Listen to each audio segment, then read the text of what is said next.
29권 어린 왕자.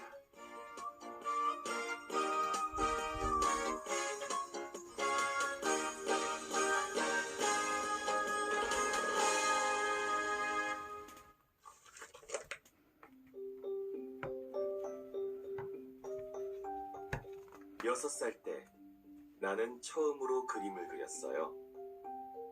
커다란 보아뱀이 코끼리를 통째로 집어삼킨 채 천천히 소화시키는 그림이었지요. 그런데 어른들은 내 그림을 알아보지 못했어요. 모두들 모자를 그렸네 라고 말했지요.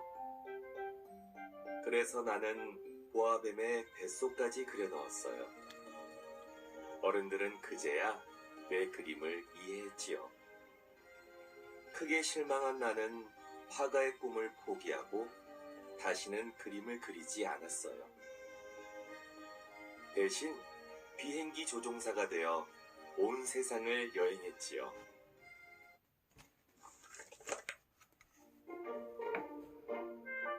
(6년) 전 나는 비행기가 고장나서 사막 한가운데에 내려앉은 적이 있었어요. 비행기를 고치다가 잠든 내게 한 아이가 나타나 말했어요. 저기 양 한 마리만 그려주세요. 나는 양을 그려주었지만 아이는 까다롭게도 계속 다른 양을 그려달라고 졸랐어요. 귀찮아진 나는 네모난 상자를 대충 그렸어요. 자, 내가 원하는 양은 이 상자 속에 있어. 그랬더니 아이가 활짝 웃지 뭐예요. 바로 이거예요. 쉿! 양이 잠들었네요. 이렇게 해서 나는 어린 왕자를 알게 되었어요.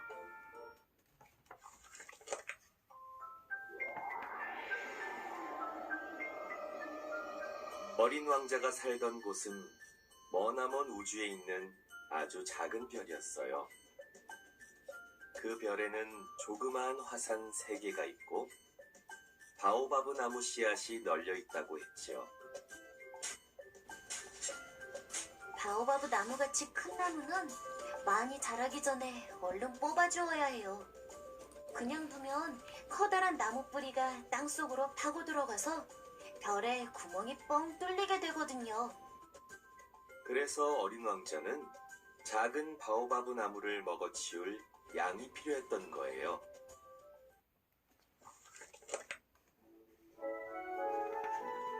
나흘째 되는 날 아침, 어린 왕자가 이렇게 말했어요. 아저씨, 해 지는 걸 보러 가요. 그럼 해가 질 때까지 기다려야 해. 참, 여기는 우리 별이 아니지.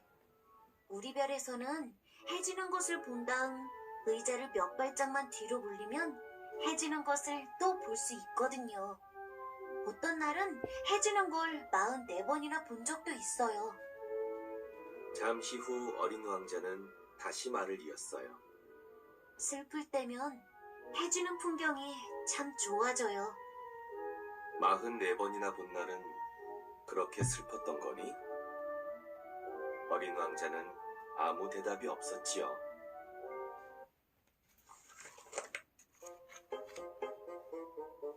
나는 어린 왕자와 이야기를 나누다가 어린 왕자의 별에 아름다운 꽃 한 송이가 있다는 것을 알게 되었어요. 어디선가 날아온 씨앗이 싹을 틔운 것이었지요. 그런데 꽃은 늘 투덜거렸어요. 목말라. 아침밥은 또 언제 주는 거지? 어린 왕자는 얼른 물을 길어다가 꽃에 뿌려주었어요. 그랬더니 꽃은 또 이렇게 말했어요. 이 별은 너무 추워. 나는 바람이 싫단 말이야. 어린 왕자가 꽃에게 유리덮개를 씌워주어도 아무런 소용이 없었지요. 꽃은 이런저런 이유로 계속 투덜댔거든요. 지쳐버린 어린 왕자는 결국 별을 떠나기로 했어요.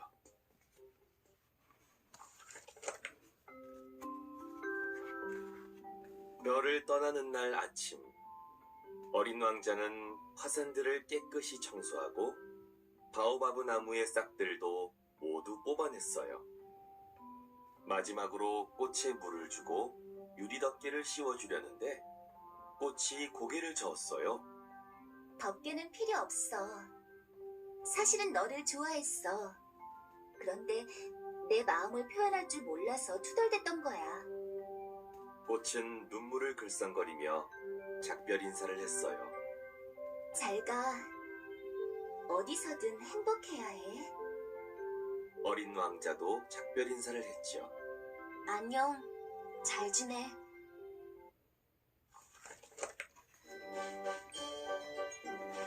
어린 왕자는 주변의 별들을 하나씩 찾아가 보았어요. 첫 번째 별에는 명령하기 좋아하는 왕이 살고 있었어요. 왕은 모든 사람이 자기 신하라고 여겨서 누구든 자신의 명령을 따라야 한다고 생각했죠. 어린 왕자가 왕에게 말했어요. 여기에서는 제가 할 일이 없군요. 저는 이만 떠나겠어요. 내 명령 없이는 안 된다. 그럼 제게 떠나라는 명령을 내리시면 어떨까요? 그럼 너를 짐의 대사로 임명하노니 다른 별로 떠나도록 하라. 왕은 잔뜩 위험 있는 표정을 지었어요.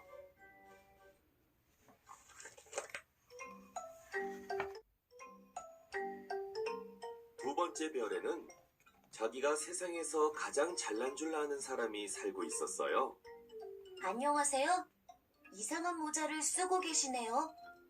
아, 이 모자는 나를 칭찬하는 사람들에게 인사하기 위한 거란다. 박수를 한번 쳐보렴. 어린 왕자가 짝짝 박수를 치자 그 사람은 모자를 벗어 올리며 정중하게 인사를 했어요. 내가 이 별에서 가장 잘생기고 가장 멋지고 가장 부자이며 가장 똑똑하다고 말해주지 않겠니? 하지만 이 별에는 아저씨 혼자뿐이잖아요. 어린 왕자는 어른들은 참 이상해. 라고 생각하며 별을 떠났어요.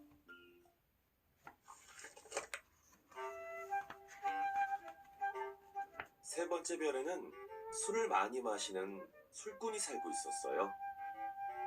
술꾼 주변에는 빈 술병들이 널려 있고 술꾼의 손에는 술이 가득 찬 병이 쥐어져 있었지요. 왜 술을 마시는 거예요? 어린 왕자가 물었어요. 부끄러움을 잊기 위해서란다. 뭐가 부끄러운데요? 그야 술을 마시고 있다는 게 부끄럽지. 어린 왕자는 술꾼의 말을 도통 이해할 수 없었어요.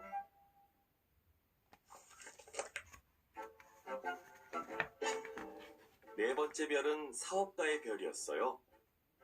사업가는 어린 왕자가 다가오는 것도 모른 채 바쁘게 술을 세고 있었지요. 그러니까 5억 162만 2천. 아저씨, 무엇하는 거예요? 주인 없는 별에 술을 세워서 내 것으로 만들려고. 아주 중요한 일이지. 그런데 지금 어디까지 세웠더라? 그 별들을 다 가져서 뭘 하려고요? 가지고 있으면서 세 곳도 세어보는 거지.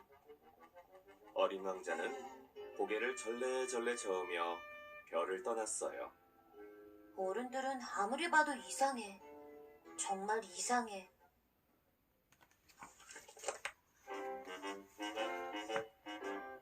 다섯 번째 별은 아주 작은 별이었어요. 가로등 하나와 그 가로등을 켜는 사람만 살고 있었지요. 왜 가로등을 켰다 껐다 하는 거예요? 나는 저녁에 불을 켰다가 아침에 끄는 일을 한단다. 그런데 이 별은 아주 작아서 1분에 한 바퀴씩 돌지. 더불어 낮과 밤도 1분마다 바뀌기 때문에 쉬지도 못하고 불을 켰다 껐다 할 수밖에 없단다. 어린 왕자는 별을 떠나면서 생각했어요. 그래도 저 사람은 전에 만났던 사람들보다 훌륭해. 자기 자신을 위해서가 아니라 자신이 맡은 일을 위해서 애쓰고 있으니까.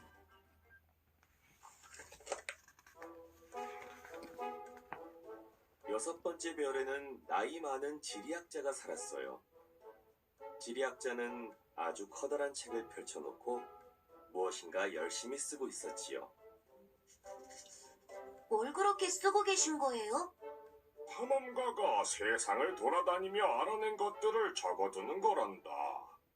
내 책을 보면 산과 바다, 강과 사막이 어디에 있는지 다 알 수 있지. 어린 왕자는 지리학자에게 어디를 여행하면 좋을지 물어보았어요. 지구라는 별에 가보렴. 여기보다 크고 아름다운 곳이라고 하는구나.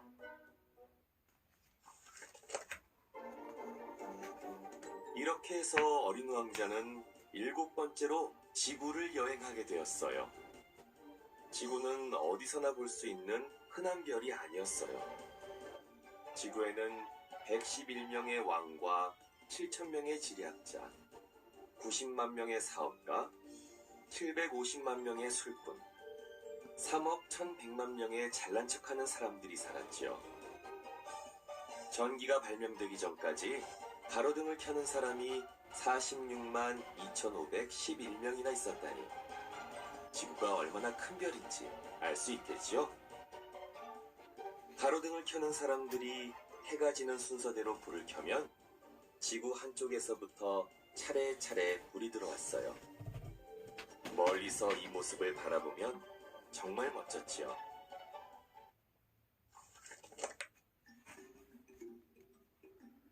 어린 왕자는 지구의 사막에 도착했어요. 그곳에서 맨 처음으로 노란 뱀을 만났지요.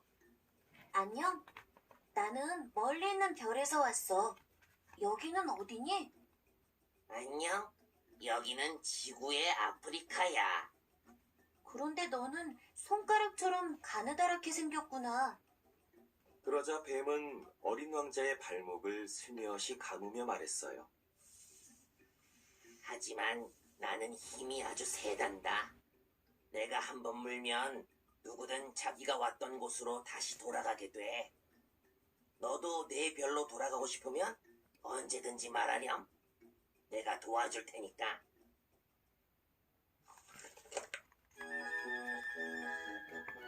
어린 왕자는 사막을 가로질러 가다가 꽃 한 송이를 만났어요. 그 꽃은 꽃잎이 달랑 3장뿐인 초란꽃이었죠. 안녕. 어디로 가면 사람들을 만날 수 있니? 어린 왕자가 묻자 꽃이 대답했어요. 글쎄, 나도 몇 년 전에 딱 한 번 봤을 뿐인걸. 어린 왕자는 꽃과 헤어져 높은 산에 올라갔어요. 높은 곳에 올라가면 사람들을 볼 수 있을 거야. 하지만 보이는 것이라곤 뾰족한 바위산들 뿐이었죠.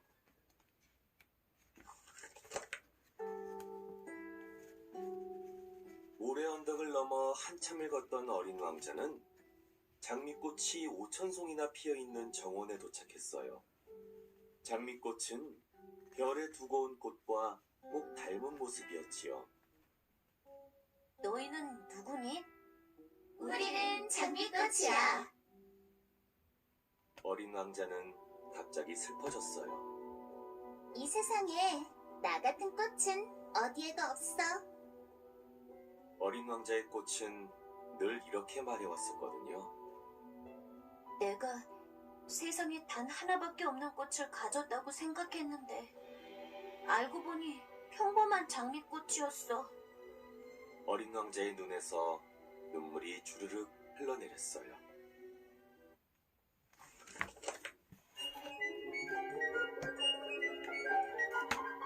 바로 그때 여우가 나타났어요. 나랑 놀아줄래? 나는 지금 몹시 슬프거든. 어린 왕자의 말에 여우는 고개를 저었어요. 그럴 수 없어. 나는 길들여지지 않았으니까. 길들이는 게 뭔데? 길들인다는 건 서로 친해져서 세상에 단 하나뿐인 소중한 관계가 된다는 거야. 어떻게 하면 너를 길들일 수 있니? 여우는 잠시 생각하더니 말했어요. 날마다 같은 시간에 나를 만나러 오는 거야. 만약 내가 4시에 온다면 나는 3시부터 행복해지겠지? 그리고 4시가 되면 나는 좋아서 어쩔 줄 모를 거야.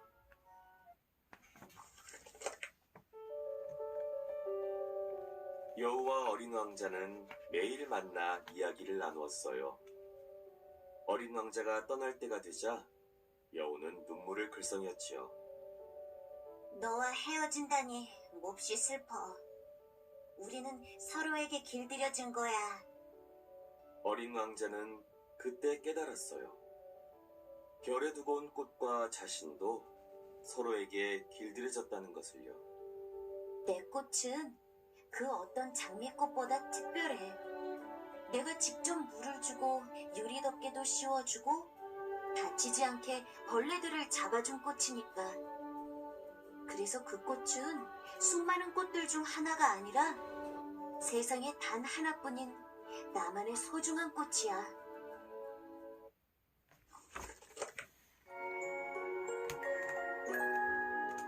비행기가 고장난 지 8일째 되는 날이었어요.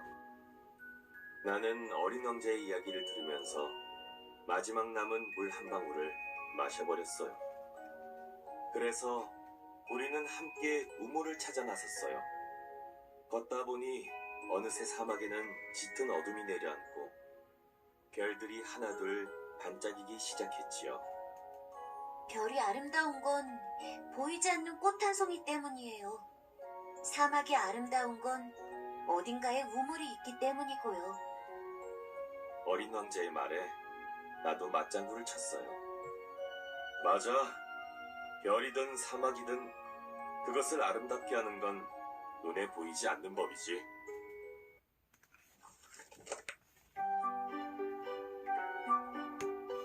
해가 뜰 무렵 우리는 마침내 우물을 찾았어요. 나는 두레박을 내려서 우물물을 퍼올렸어요. 낡은 두레박은 삐걱삐걱 소리를 내며 올라왔지요. 우물이 잠에서 깨어나 노래를 부르나 봐요. 달콤하게 물을 마신 뒤 어린 왕자가 말했어요. 나는 내 꽃을 지켜야 해요. 양이 내 꽃을 먹지 못하도록 입마개를 씌워야겠어요. 그래서 나는 종이를 꺼내 양의 입마개를 그려주었어요. 어린 왕자는 그림을 보고 웃다가 나에게 말했어요. 아저씨는 이제 일을 해야지요. 비행기가 있는 데로 갔다가 내일 저녁에 다시 와요. 나는 여기서 기다리고 있을게요.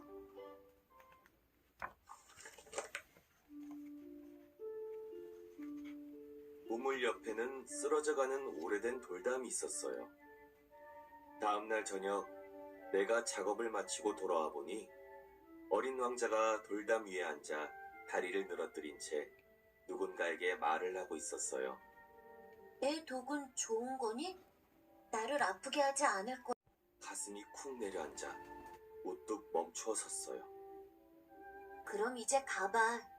나도 내려갈 거야. 어린 왕자의 말에 나는 얼른 돌담 아래를 보았어요. 그리고 이내 깜짝 놀랐지요.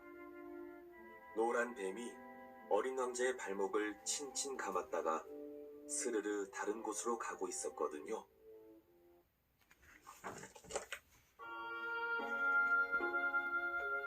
나는 황급히 달려가 창백해진 어린 왕자를 품에 안았어요.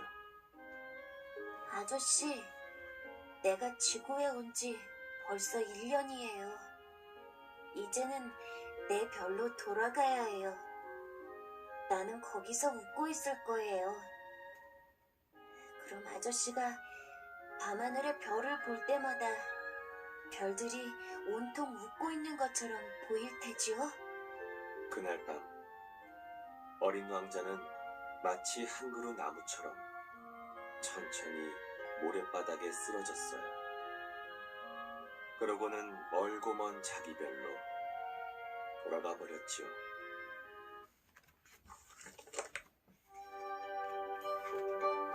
어린 왕자가 떠난 지 벌써 6년이 지났어요. 나는 밤이 되면 종종 하늘을 올려다보곤 해요. 귀를 기울이면 어디선가 어린 왕자의 웃음소리가 들리는 것만 같지요.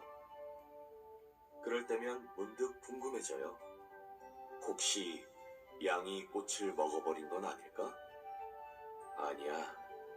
어린 왕자가 꽃에 유리덮개를 씌워주고 양이 먹지 못하도록 잘 지키고 있을 거야. 내가 그려준 입마개가 있으니까 말이야. 이런 생각을 하면 나는 어느새 행복해진답니다.